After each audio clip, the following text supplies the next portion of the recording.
All right, now I want to jump to staying with DC and kind of what the next moves are going to be. Because when you get to this point, when you're a month out from your release, you have a good sense of if people are excited to see your movie. You have an idea of the tracking. You have an idea of the pre-sales, right? You never really know after week 2 what that's going to do, but you have enough data that you can say, all right, what's the next plan? How do we start to move? What calculations should we start making? And it looks like there's a lot of calculations that are being made. James Gunn last week talked about Wonder Woman. He talked about that he's working on a script. He was confident enough to say that publicly. He's probably been working on it for quite a bit, but he say it publicly now because of what I just said leading into this. James Gunn's announcement of a DCU Wonder Woman film being in development could be a positive sign for a potential new movie focused on the Flash. Recently, what seems almost impossible, given the character's recent cinematic woes, became a reality. A new Wonder Woman film set in the DCU is under development. Speaking to EW, Gunn revealed a movie centered around Diana Prince, separate from the previously announced Paradise Lost HBO series, was being written. Wonder Woman's a separate thing from the Paradise Lost show. We're working on Wonder Woman. Wonder Woman's being written right now. Of course, a film being in development doesn't guarantee it will make it to screen. However, just the fact that DC Studios is working on Wonder Woman comes as a big welcome surprise, given the critical and financial reception of 2020's Wonder Woman 1984 and the somewhat confusing situation that unfolded between Gal Gadot and DC Studios regarding the now defunct Wonder Woman 3. It seemed like the hero would not be seen on the big screen for a long time. It's an exciting development, and one that could also theoretically signal a positive update for other major DC character, Fastest Man Alive. The Wonder Woman announcement could bode well for The Flash. The Flash has had, less than a stellar cinematic career. His only live-action iteration on the big screen was Ezra Miller's failed to garner much interest. The actor's first appearance in the universe Batman v Superman: Dawn of Justice was a disappointment, as was 2016's Suicide Squad. 2017's Justice League was largely rejected by audiences and ended up underperforming financially as well. The character resurfaced in Zack Snyder's Justice League, which was relatively well received. However, things took a turn for the worse with his 2023 standalone feature, The Flash. While receiving generally okay reviews, The Flash's reception wasn't ideal for what was supposed to be a monumental release for Warner Brothers. The movie ultimately became one of the biggest flops in recent memory. That, paired with the multiple controversies surrounding Ezra Miller, made it seem like The Flash would be pushed to the sidelines in a similar manner to Green Lantern following the release of the 2011 film of the same name. Green Lantern was originally envisioned as a promising new franchise for Warner Brothers upon its arrival. However, the film flopped and pretty much became the laughingstock of the superhero movie genre. After that, the Green Lantern IP had a difficult time getting another project off the ground, though there were some attempts to revive it for film and TV. They never materialized. Now, HBO's Lanterns is coming our way, but assuming the show releases in 2026, it will have been 15 years since the 2011 Ryan Reynolds feature for the Emerald Knights to get another shot at an adaptation.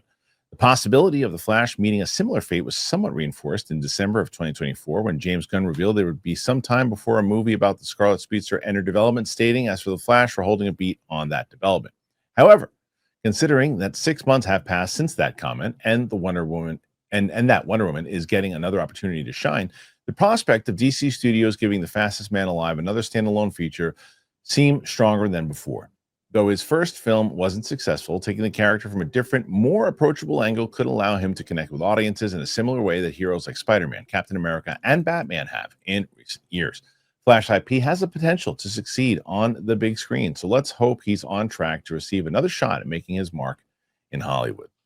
Okay, so the first thing I want to start with here is the Wonder Woman side of it, right? No brainer.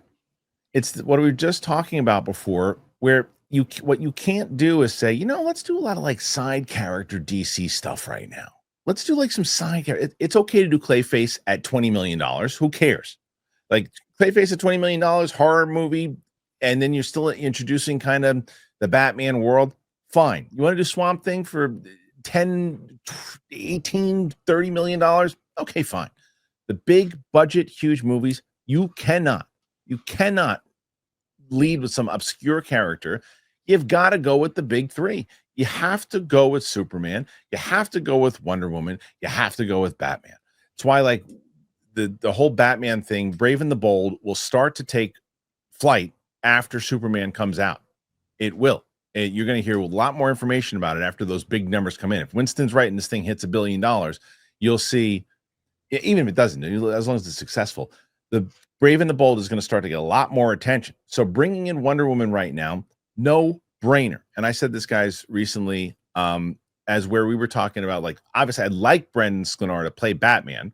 I think he's a great choice. I don't necessarily know if he's going to be announced as Batman. I think they'll probably get somebody else. I think he's the right choice for it. But I am confident enough, and I've told you this, I think you can kind of 95% it that Adria Arjona is going to get cast as Wonder Woman. I think it's going to be a lock. But it makes sense, Coy, to go with Wonder Woman, right? And then how far, and we'll get to the Flash part of this after I'll give our thoughts on Wonder Woman, but how far along do you think before we get an actual announcement of a Wonder Woman movie? Man, summer is here. I'm excited for it. It is time to relax, get some sun, do all the things that make summer really, really special. And the number one thing that you don't want to be doing all summer is spending hours upon hours cooking. This is what I love about Factor. Factor has chef-crafted, dietitian-approved meals are ready. They're just 2 minutes, taking the hassle out of eating well. So there's 45 weekly menu options. You can pick gourmet meals that fit your summer gains, your goals, choose from options like Calorie Smart, Protein Plus, Keto, and more. Enjoy more this summer. Get Factor if you want all the flavor and none of the fuss. I've told you since I have been going to the gym, since I've been trying to focus on health, Factor has been instrumental in helping me do it. I use it, and you should too. So, if you want to get Factor, and you should get Factor, get started at Factor with factormeals.com/Kristian50off, but use that code Kristian50off to get 50% off, plus free shipping on your first box. That's code Kristian50off at factormeals.com/Kristian50off for 50% off, plus free shipping. Factormeals.com/Kristian50off.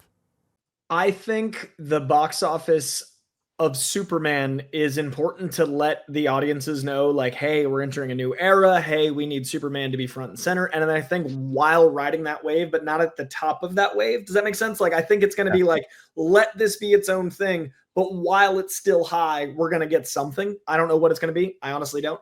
But I do think it does make sense to have Wonder Woman be the next wave if that's being developed. I honestly don't know. But to me, the Holy Trinity is important, and I think Batman is always in the limelight. I think Batman is for a reason. I love Batman. He's one of my favorite characters of all time, but we do have, and I think it's still going to be both, we do still have Pattinson's Batman, and I do think there's going to be a DCU Batman, but there's a lot more Batman recency. Even in The Flash we're going to talk about, that had 2 Batman. So I do think 3, if you count Clooney. I do think we need to give Wonder Woman her time in the sun in a different way, and I think Adria Arjona is incredible. I think that she is perfect from so many different standpoints, and I think it'd be really cool to see that 300 years of metahumans kind of fleshed out through God-like entity like Wonder Woman, and utilizing a strong female character that even, you know, the most annoying of misogynists like it's a good, safe,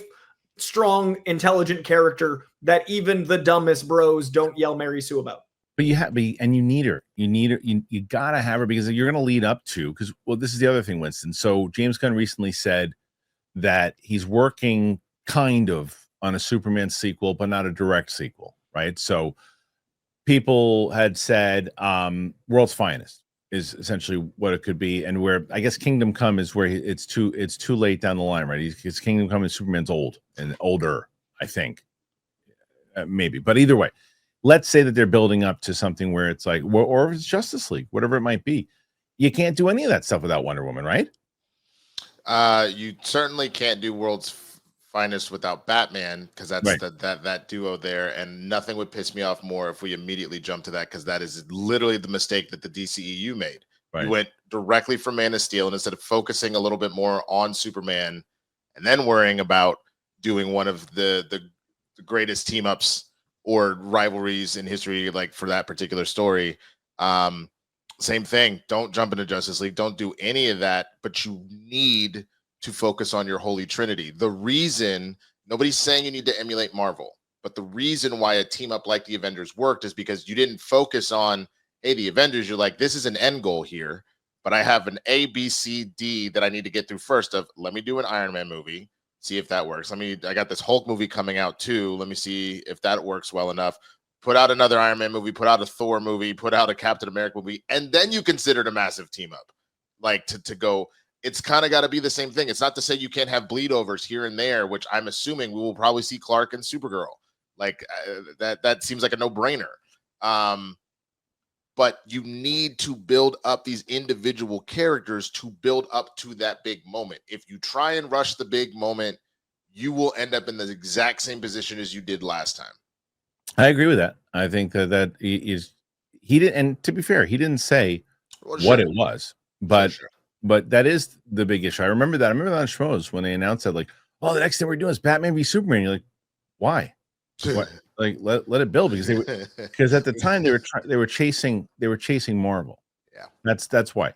I don't feel like they're chasing Marvel. I don't feel like they're doing that now. I think that's a huge asset to the way they're building this universe. Is they're consciously trying to not emulate certain things. Like it feels like making it clear the post-credit scenes aren't going to be just teasing the next thing. They could sometimes, but no always. Making it clear that this is already established in universe 300 years of metahumans. Making it clear that this is a world where Superman's here and there's all these other characters already like in motion. That's all very not how the MCU started. So I think it's a conscious choice. I think it's a really smart choice to not chase the past or the present, but to pave your own way, because comics have lots of blueprints on how to do this right.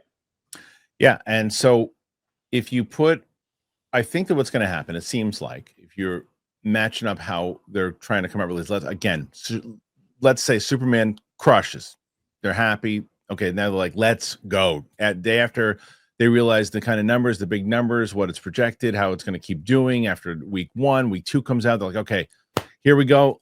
Here's our plan. Boom.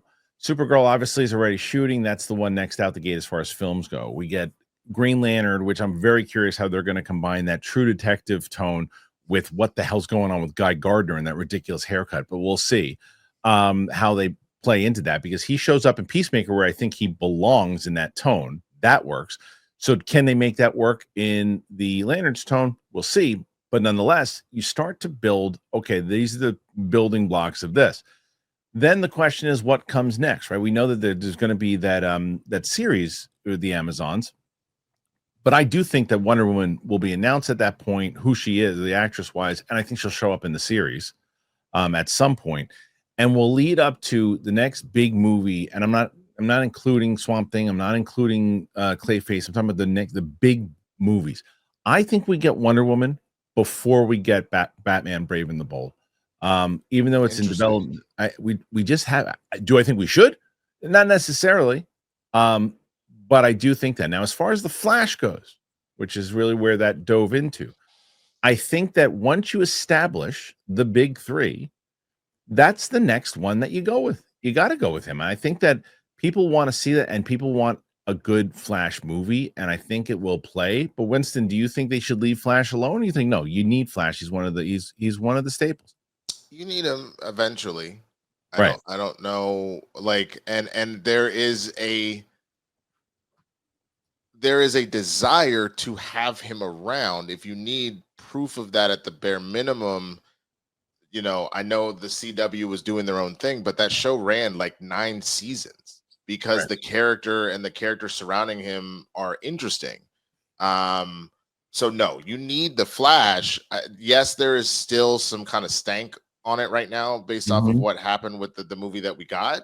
But that doesn't mean that you throw the baby out with the bathwater. I think it just means you just take a step back and let's develop other stuff that didn't have time in the sun right now, but that can help kind of set stuff up. And then you very much find a way to get the Flash involved. Too good of a character, too many interesting stories, too vital to the DC lifeblood. Like, yeah, he definitely will be back, but just, I would say it probably needs to happen post Batman. Get Wonder Woman and Batman done. You've got Supergirl coming. Finish all that first, and then and Lanterns too. You got Lanterns coming too. Let all of that play out, and then we can talk about the Flash. Yeah, I agree with all that, Coy. One of the things that I've seen in the comments here too, which is a very fair point, they're saying, well, maybe it doesn't need to be Flash after Batman and Wonder Woman. It could be Aquaman, because we need a new Aquaman movie. And the only reason I would say no on that or not necessarily no, but why they wouldn't do it is because they want to probably get away and spend as much time with Jason Momoa as Lobo. Let people forget about him as Aquaman as long as you can, because it's so fresh. And even that second movie, the out of the 3 movies that came out, the Shazam 2 ate a big pile of duty. So did and Flash obviously tanked. Aquaman 2, which started out looked like, another bomb, made its money back because the power of Jason Momoa as Aquaman, first one made $1 billion, as where the Flash didn't have any success at all. So wouldn't you want to replace that and say, don't worry about that version we had beforehand with the Flash? Or, good. I think Aquaman is going to be different enough that he's a little less, in a tricky spot than Flash. I think Flash should be different because the way Ezra Miller played him was a mix of kind of Wally West and Barry Allen. I think they should pick a lane. I would also go with Wally West and not Barry Allen for this new take, so we get a different. Wally's a little bit more fun spirited. I love Barry Allen. I think he's great. He's altruistic. He's but I think a fun, younger, little giddier Flash might be a way to erase the Flash feeling. But Aquaman, Jason Momoa was a very, very good Jason Momoa with talent. Right. I think he's going to be an incredible Lobo because that's the role he was born to play. I think if we get a more traditional Aquaman, we can do that sooner. And it's interesting how they're building this out. Like, this is the very traditional members of the iconography if they do the Holy Trinity, but also Supergirl, super iconic. Green Lantern, super iconic. I hope, my facial hair notwithstanding, Green Arrow is soon, because you want to use the keys and then sprinkle in those $20-30 million like deep cuts that James Gunn likes to do. Like, James Gunn is a nerd. He made Peacemaker a household name. So I think we're going to get kind of a one big, couple small, but the budgets will also be small, and that's a great use of TV and smaller film. But I do think they're very systemic and systematic in how they're greenlighting the big ones so they can build to something. I would rather before they jump to Aquaman, I would rather they give another major name that hasn't gotten time in this sun at all. Cyborg? To do that. Cyborg is an interesting one. I actually was going to say Martian Manhunter. I think that, especially knowing that was kind of teased and stuff like that, I think just who he is as a character, James Gunn understands his own movie. I think so, because I don't know where you would put him necessarily with a TV show per se. I just think that lands. I think that lands in the to you guys know, but I think Martian Manhunter lands in the obscure. I think he's I don't have a sports metaphor here, but I think he's like a cusp kid. Like, he's right on the edge of mainstream awareness, and he's a great character. But I do think they have to build to that. Like, maybe he'd be good as a supporting character in. But I can see, like, I'm not saying that that's the very next thing, but if he's talking about writing a Superman sequel, I can see you introduce Martian Manhunter in Superman 2, and then that gives an opportunity and a vehicle for him to then have to launch him into his own movie. If you're talking about eventually, sure, but I think the plan that you need to do is up top. You've got to go for like we all agree on the first 3, right? It's Superman. I mean, they're going to do Supergirl first, but Supergirl at least has super in it, so we will know what it is, and plus she'll be in the movie itself, and a $1 billion movie perhaps that she'll be in, and then people will want to see it. So that's smart. Then you got to go either Wonder Woman or Batman. Let's say Wonder Woman, Batman, right? And then after that, that's the conversation. I think you got to go if Aquaman, well, fine. We'll give the comment section the win here. Aquaman, Flash, Cyborg, right? And that's because those are the names, and even like those are the names that people know. I just don't think Winston, as interesting as he might be, I just think everybody knows. I get it, I guess, and probably that's me leaning maybe too much of my nerddom, but I genuinely think that it has a decent shot for a couple of reasons. I mean, one, the Martian Manhunter having been used recently in a number of things, both the Supergirl show and stuff like that, but more specifically that the old school, I guess it's old now, it's fucking 25 years old. Jesus, sorry for the F-bomb. But the Justice League cartoon, like that made Hot Girl and Martian Manhunter more popular household names because of that cartoon. I see. Still lives in infamy. You lost me at household name. But like when it comes to like awareness between people who are watching those shows and people like comic book people and fanatics, 100%. household name is like, again, you walk around the street and you ask somebody like, hey, do you know who this character is? I can guarantee that if I walked outside right now, if I walked outside right now and said, hey, you know the Flash is? Yeah, you know the Flash is. You know Mark Hamill is? No. It was hyperbole on my part, but I mean, it's close enough to, I'll put it to you this way. The way you would talk about, Coy, close your ears. The way you would talk about like particular like NBA players, where there are the LeBron James and the Steph Currys that are legitimately, those are worldwide names, versus like you could potentially say a Luka Doncic and enough people will go, oh yeah, I know who that is. Like, you know what I mean? That's what I think of when I think of Martian Manhunter, where he's not LeBron. He's not even remotely close to that kind of sphere. But he's in that superstar category that enough people would know who he is. Yeah, we'll agree to disagree on that one. That's fair. We'll agree to disagree on that one. Either way, though, I think that everybody is in agreement that they need to focus in on those big three. Guys, throw in your comments. What say you after Wonder Woman and Batman? Because I think everybody is in agreement that's what should come next. Should they? One of the things we didn't really talk about, Winston had mentioned it, to which I agree. You can't just jump right into a World's Finest or anything too. But if you establish those characters in the way that like Marvel did, you know, you jump to that first Avengers movie as World's Finest, the first one that comes after you do a solo Wonder Woman movie, a solo Batman movie, and then you can lead to World's Finest. Or should they just have another strategy? Put your thoughts in there. Let us know.